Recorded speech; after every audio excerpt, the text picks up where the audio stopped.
What's going on, fantasy football fans? I'm your host, Hussein the Brain, and you're watching The Couch. Welcome to my Week 8 Waiver Wire Pickups video. We're going to kick off this video by going over some of the most disappointing performances from last week. I'm going to go over the teams on bye for Week 8. I have Waiver Wire Pickups for every single position, including kicker. I'm probably the only fantasy advice guy who does that. And make sure you stay tuned till the end of the video. I'll be giving away details on contests and giveaways, how you can enter and win some awesome prizes. Let's go. My top fantasy woes from week 7 include Jordy Nelson. Just about every owner who has Jordy on their team started him, gave a disappointing performance.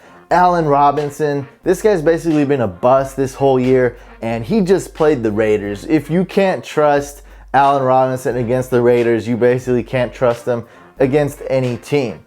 I had to put the entire Bears team on this list as well. Some people started Jordan Howard, had a little bit higher expectations, even though he had a tough matchup against the Packers. But Meredith put up a stinker. I thought he'd have a decent game. And Alshon's been a pretty big disappointment this whole year and put up one of his worst games, fantasy performances this past week as well. The teams on bye this week are the Ravens, Rams, Dolphins, Giants, Steelers, and Niners. That's 6 teams on bye, so likely you have somebody on bye this week. My top 3 quarterbacks that are must pickups in just about every league are Andy Dalton, Jameis Winston, and Marcus Mariota. Jameis Winston has been on fire this year. Marcus Mariota has been on fire the past few weeks. He's really good. And we have Tyler Eifert coming back. He just played just a little bit, very limited snaps in week 7, and his snap count I expect to increase every week. He'll probably be a full go, you know, if everything works out right after their bye week. I like Andy Dalton for the rest of the season. Some more quarterbacks to pick up. Ryan Fitzpatrick. Geno Smith is on IR. We see Ryan Fitzpatrick plays better when he's the underdog, when he's mad. Carson Palmer, been a pretty big disappointment this year, but I see him having a really good game against the Carolina Panthers. Trevor Siemian makes for a decent spot start. Colin Kaepernick, but remember, he's on bye. Tony Romo could be a stash. He's not playing week 8, so we don't know who's going to start, but I imagine if Dak has another great game, Tony Romo may sit on the bench for a little bit longer. Alex Smith going against the Colts. He has pretty limited upside, even though a sweet matchup, because I see them running the ball. That's what the Chiefs like to do, and that's how you beat the Colts. Just run the ball or dump it off to your running back. Let the running back do the work. Really good matchup for Spencer Ware this week. Brock Osweiler, if you're in a super deep league, going against the Lions, sweet matchup. And Carson Wentz going against the Cowboys. That's really only in a deep league though. Not a great matchup and not a QB with tons of upside. For running backs, in some leagues now, Ty Montgomery has dual position eligibility. He can be started as a wide receiver or flex. That increases his value, so he is definitely a must pick up, at least for the time being. He's taking snaps at the halfback position, so that's just definitely a must pick up. Keep tabs on James Stark's injury. He should be coming back in a few weeks. Jacquizz Rodgers, if Doug Martin is out, we saw what Jacquizz Rodgers has been doing, putting up great rushing yards. They've been giving him the ball a ton of times. I think he had nearly 60 carries, about 60 touches just the past 2 games he's played. That's been insane. So he's been doing really well. A must pick up if Doug Martin is out. And I'd still pick him up even when Doug Martin returns maybe. That's definitely a good backup running back to have with Doug Martin's injury history. Devontae Booker, definitely really good. Terrence West, he's on bye, so it's probably owned. But this makes for also a good buy low option in trades because he put up a stinker this past week. He's on bye. Maybe fantasy owners have a lot of teams on bye, including Terrence West. That's a good buy low target. You may be able to get him for super cheap in a trade. And Matt Asiata. Let's look at Jerick McKinnon's injury. Zimmer says it's not that big of a deal, but coaches haven't always been honest and situations change throughout the week. So And I always said Asiata is a great pickup regardless. So now with McKinnon's injury, minor injury, Asiata becomes even more valuable. And in deeper leagues, look for Bilal Powell. If LaShawn McCoy's out, look for Gillislee. We all know how that goes. James Starks could be a good stash. He'll be out for a few more weeks. Niall Davis, Robert Turbin, Reggie Bush, and Kadeem Carey of the Chicago Bears. For wide receivers, I really like a lot of players here. I love Devontae Adams, Kinti Anunwa. I mean, that's pretty well known. He should be owned in every league. Russell Shepard of the Tampa Bay Buccaneers.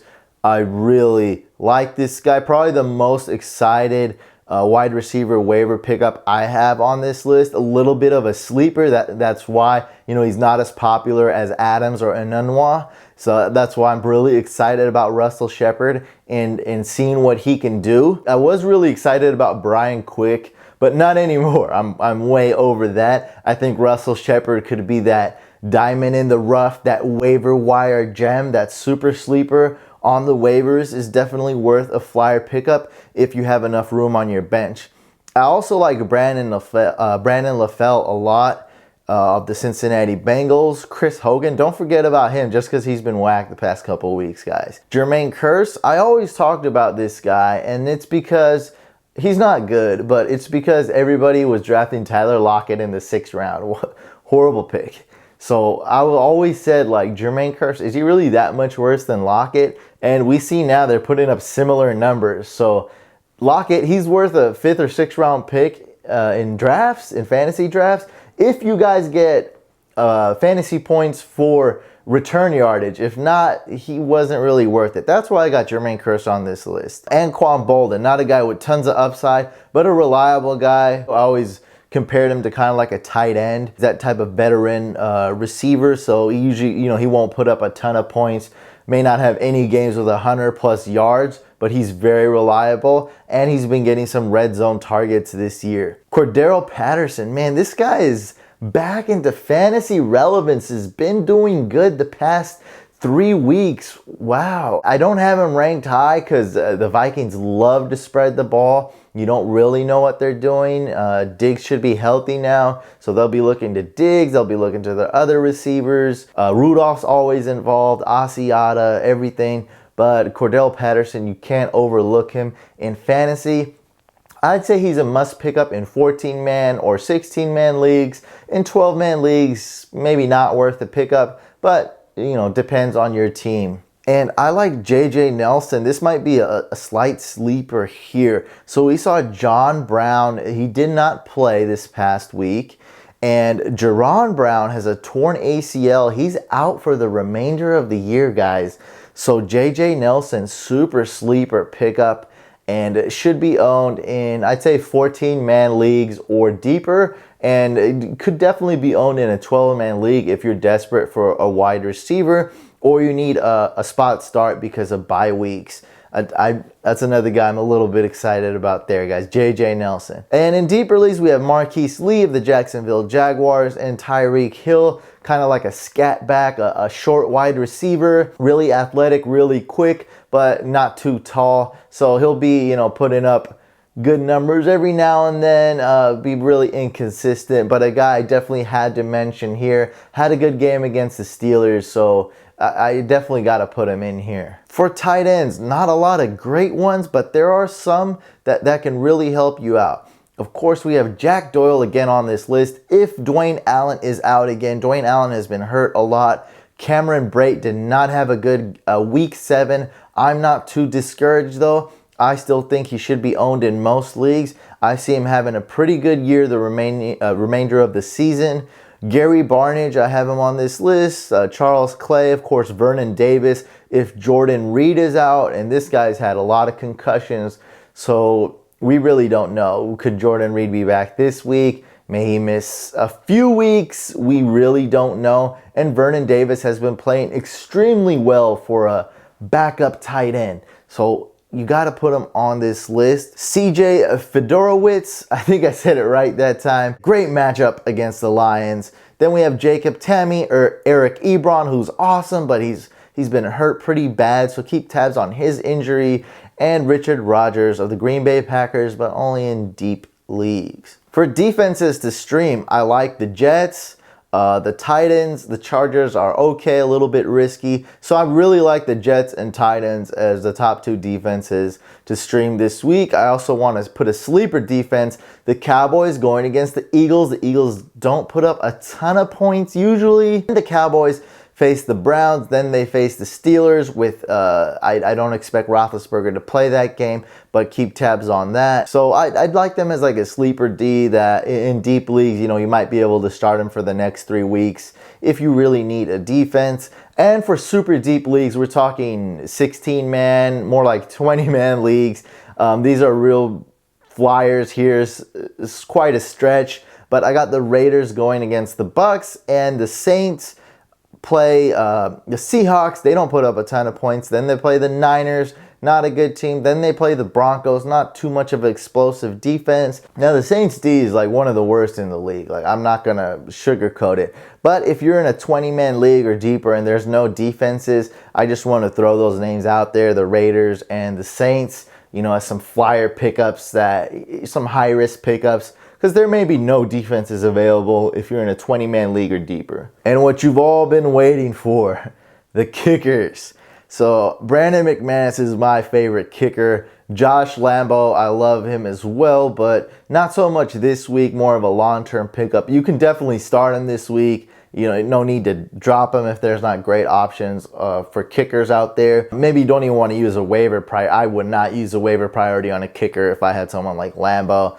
Waste your waiver priority on something like that. You can always pick up a kicker at the last minute. Mason Crosby, he's got a really high floor this week, which means his upside may be a little bit limited, but he's a real safe start at kicker. He's not the type of kicker that's going to give you just 1 point or 2 fantasy points like some kickers do sometimes. I like Nick Folk this week. And there's some more kickers here. Janikowski. Now that's a guy. Janikowski is a guy with a lot of upside, by the way. And he was on my sleepers list. So I'm really thankful he had a huge game last week. I think he was the top scoring fantasy kicker, depending on how your league is set up. We also have Blair Walsh, Ryan Suckup, Cairo Santos, Dan Bailey, more of a long-term pickup, Mike Nugent, Nick Novak, and at the end, not too confident in this guy, but in deep leagues you can start him this week if you have to, Chandler Catanzaro of the Arizona Cardinals. Okay, I will be having a ton of giveaways, a ton of contests, and there are amazing prizes given away. Multiple NFL jerseys of your choice, the real thing. I'm giving away Madden video game, or really any video game of your choice. I'm giving away more prizes. I don't want to reveal too much. Make sure you guys watch the upcoming videos. I'll reveal more information on how you can enter for those. So look out for the videos coming out this week and next week. So watch the videos. Also make sure you listen to Couchcast. It's our weekly fantasy football podcast. Comes out every early Wednesday morning. So if you're on the West Coast, it could be Tuesday night, but very early Wednesday morning, guys. Every week, make sure you tune into Couchcast. It's on iTunes, Stitcher, the website, the Fantasy Couch mobile app. So you can't miss it. Make sure you guys listen in. We'll be giving out more information on giveaways there and on the videos. Also, make sure you guys like the video, leave a comment below. Make sure you subscribe to this video. If you ask a question, whether it be on Instagram, Twitter, social media, or in the comments below, make sure you use hashtag #AskTheBrain. It's this hashtag right here, #AskTheBrain. And that way I know that you're a true Fantasy Couch fan. Thank you guys for watching this video. I'll see you guys on the next one.